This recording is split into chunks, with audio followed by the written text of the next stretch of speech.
This blogger asks why Hong Kong has so many currency exchange shops when there aren't many customers and the exchange rates aren't good. How do they survive? Many people don't understand the profit model of these exchange shops. The Hong Kong Customs and Excise Department issued the license for these shops. Besides regular cash exchanges, they offer remittance services, which involve three key permissions: sending money out of Hong Kong, receiving money outside Hong Kong, and other high-risk transactions. These services require strict regulation.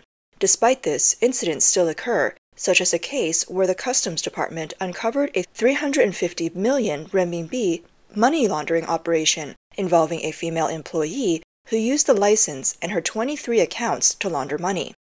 Another purpose of these shops is to ensure confidential remittances, where the sender is recorded as the currency exchange shop and the receiver just needs to get the money.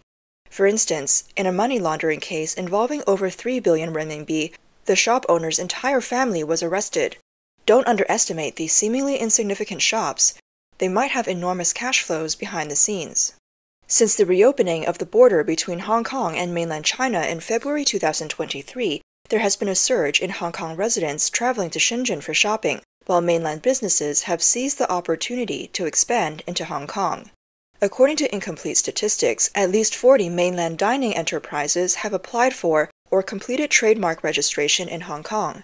These range from high-end restaurants to popular chain stores, such as Nonggenji Hunan Cuisine, Yang Guofu Spicy Hot Pot, Tanyu Grilled Fish, Shabu Shabu Hot Pot, Suan Cai and Fish, Mu Wu Barbecue, and Hefu Noodles. Additionally, tea and coffee brands like Mishui Ice Cream and Tea, Hey Tea, and Cotti Coffee have also opened stores in Hong Kong. Other notable brands set to open include Guishu Turtle Hot Pot, the Michelin-starred Chic 1699 Yuan Yang Privacy Kitchen, and the Cantonese Jingdao Yuan Lei Ji restaurant known for its clay pot porridge, the popular bakery Master Bao, and Shenzhen's premium coffee brand Kudo Coffee. Whether it's due to curiosity or recognition of new tastes, many Chinese mainland dining brands have been warmly welcomed by Hong Kong consumers when they first enter the market. However, in 2024, a Facebook group called A Group with Concerns on Shop Closure in Hong Kong gained popularity. Since its name change on March 25, 2024, it quickly surpassed to 100,000 members. Many users post videos and photos revealing vacant shops, soon-to-close restaurants, and unusually quiet dining scenes in their communities. Several posts noted that restaurants were exceptionally empty at lunchtime during the Easter holiday period. The moderator mentioned that walking around Tsim Sha Tsui during Easter, it was evident that the number of tourists had significantly decreased. Despite attractions like the Avenue of Stars and Victoria Harbour, the once bustling area had many empty seats at lunchtime, with no need to queue for a meal. Reportedly, there were over 30,000 valid food business licenses issued by Hong Kong authorities. The catering industry estimates that 3,000 restaurants might close in the future. Simon Wong, chairman of the Chamber of Food and Beverage Industry of Hong Kong, acknowledged that business has been very bad since the Lunar New Year, with nearly 6 million Hong Kong residents traveling to the mainland each month, significantly impacting the industry. He predicts a wave of closures but refrains from specifying numbers. Meanwhile, the president of the Association for Hong Kong Catering Services Management previously told RTHK that 6% to 7% of eateries might close or change owners after the Lunar New Year. Rapid closures in Hong Kong's catering industry have raised suspicions of money laundering. Recent reports suggest that a large amount of capital is being transferred out of China through various channels. In May, renminbi deposits in Hong Kong exceeded 1 trillion, reaching a record high.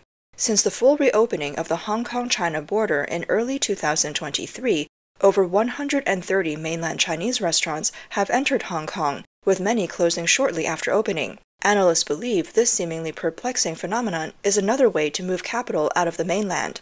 Amid the influx of renminbi into Hong Kong, a significant number of mainland Chinese restaurants have been setting up shop in Hong Kong since early 2023. For example, the Chinese mainland fast food restaurant Radish Southward, located on Dundas Street in Mong Kok, was recently discovered by netizens to have ceased operations. Online searches show that its branch in Mong Kok's Dundas Square is permanently closed. The brand, known for its Hunan cuisine, rented the ground floor of Dundas Square for 250,000 Hong Kong dollars per month in December and opened in February this year, only to close 4 months later. Similarly, Gulu Gulu, a Guangzhou-based snack chain with a 27-year history and over 500 stores across 15 provinces, leased a shop on Nathan Road in Yau Ma Tei for 60,000 Hong Kong dollars per month in September last year, but closed in less than a year. The landlord put it back on the market in late April. Hand Crushed Lemon Tea, which leased a shop on Nathan Road's Lang Heng Mansion for 70,000 Hong Kong dollars per month and opened in June last year, saw mediocre business. The lease was originally set to expire in April 2025, but the shop has been seeking a new tenant for 50,000 Hong Kong dollars per month since January and recently closed. Hong Kong remains a place for free currency exchange, making it easy to transfer cash through the restaurant and retail sectors. Opening and closing within a year or even just a few months may seem odd on the surface, but is a method to move funds. These businesses convert incoming capital into offshore renminbi through their Hong Kong operations. The world's largest money laundering case unfolds in Hong Kong.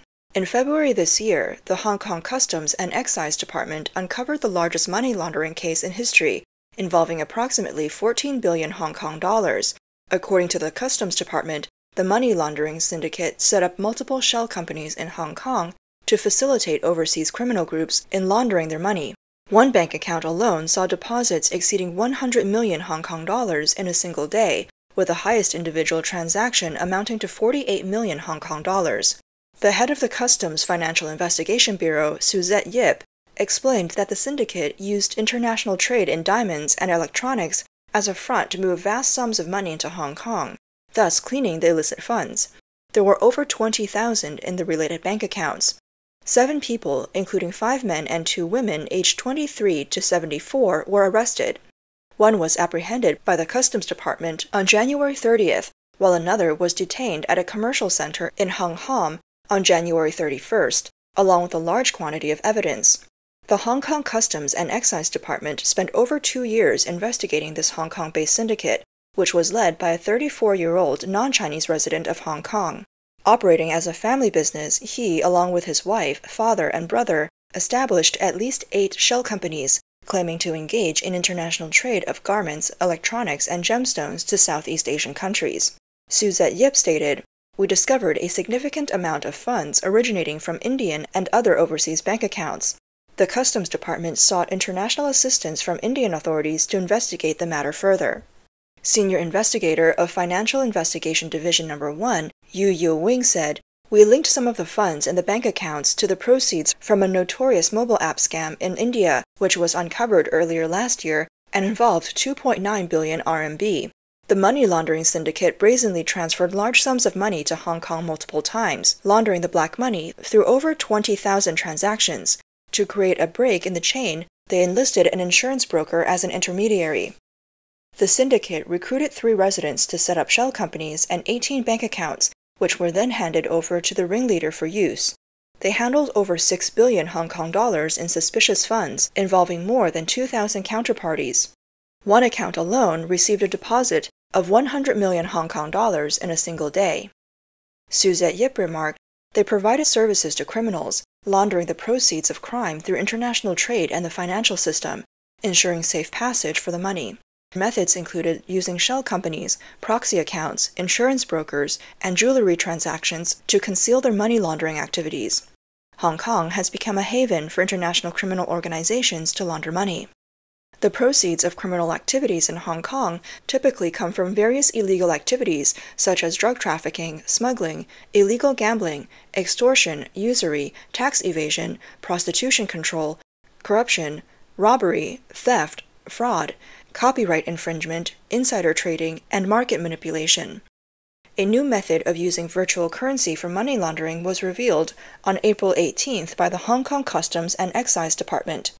In an operation codenamed Race, 3 local suspects were arrested for allegedly using virtual currency trading platforms and multiple company accounts at different local banks to process over 1.8 billion Hong Kong dollars in unexplained funds.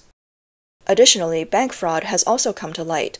On April 19th, the Hong Kong Monetary Authority announced the completion of its investigation and disciplinary procedures against Huanan Commercial Bank's Hong Kong branch under the Anti-Money Laundering and Counter-Terrorist Financing Ordinance. The authority fined the bank 9 million Hong Kong dollars for violations, including failing to record the recipient's name in several cross-border telegraphic transfers between March 1st and July 9th, 2018.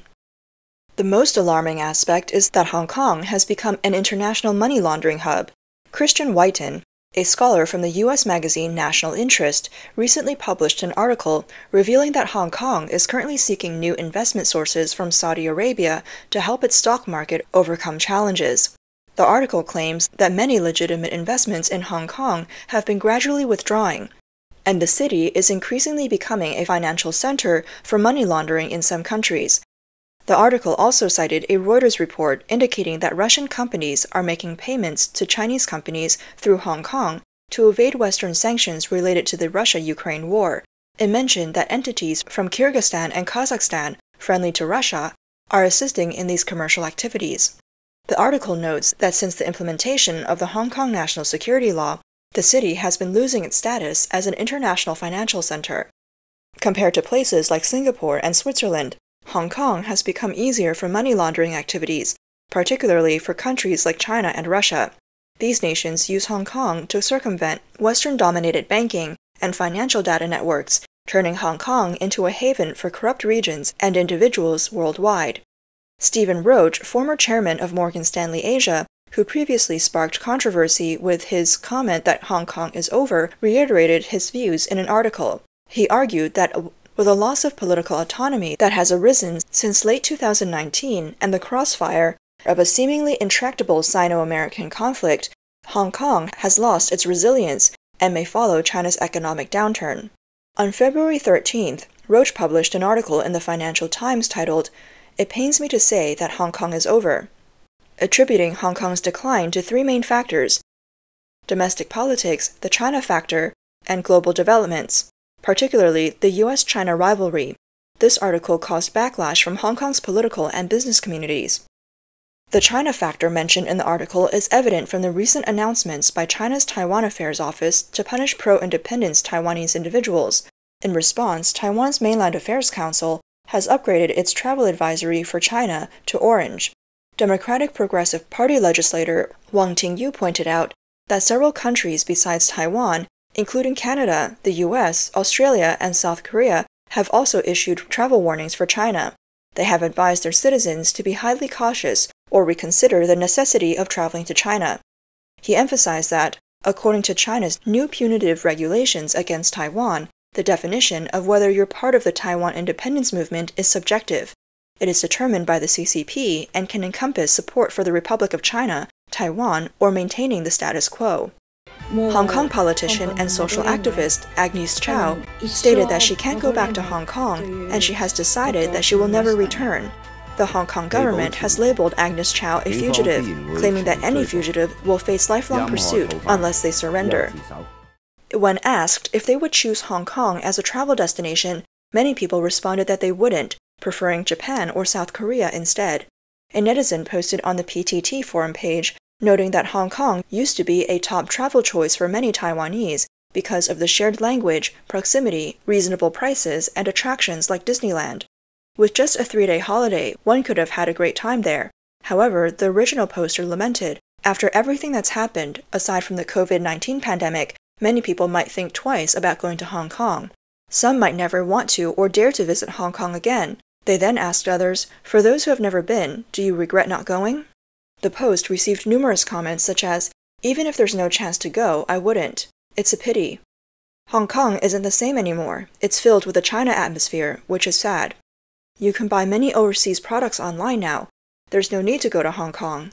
Thankfully, I visited 3 times before. I won't go again because of the national security law. It's too dangerous. Hong Kong's prices are higher than the mainland's. The mainland offers better value for money. I miss the taste of Hong Kong milk tea and various foods. The service attitude of Hong Kong people is terrible. If it weren't for my friends living there, I wouldn't think of going. Years ago, I already felt the strong China presence. Hong Kong has changed, and there's no point in going. Beware of getting locked up in a small dark room. It's not recommended to visit. These comments reflect dissatisfaction with the surface level of visiting Hong Kong, but there are many hidden secrets behind these sentiments. Why did Hong Kong, once a shopping paradise, quickly fall from an international tourist hotspot to a money laundering haven? Hong Kong has been affected by China's internal conflicts and competition. Hong Kong, China's so-called cash cow, has been tightly controlled by the Chinese Communist Party. The world's busiest Asian financial center has lost its rule of law status, shifting to rule by men. It has become a springboard for Chinese people and high-ranking officials to attract and launder money. Hong Kong cannot maintain the one country, two systems principle. Economic activities must align with political needs, and the economic reform and resources of businesses and individuals are subject to political whims, potentially being stripped away at any time. Hong Kong's economy will be squeezed dry to the last drop. In the 27 years since Hong Kong's return to China, the only constant has been change. On Queen's Road, Hong Kong's most famous boulevard, the flag of China is seen everywhere. The city has been transformed. China's rapid economic expansion threatens the very necessity of this international transshipment port. Meanwhile, Hong Kong's current rulers continue to suppress freedom, filling prisons with young political prisoners. Hong Kong's democracy, freedom, and rule of law are dead, replaced by a city rife with underground greed and shady deals.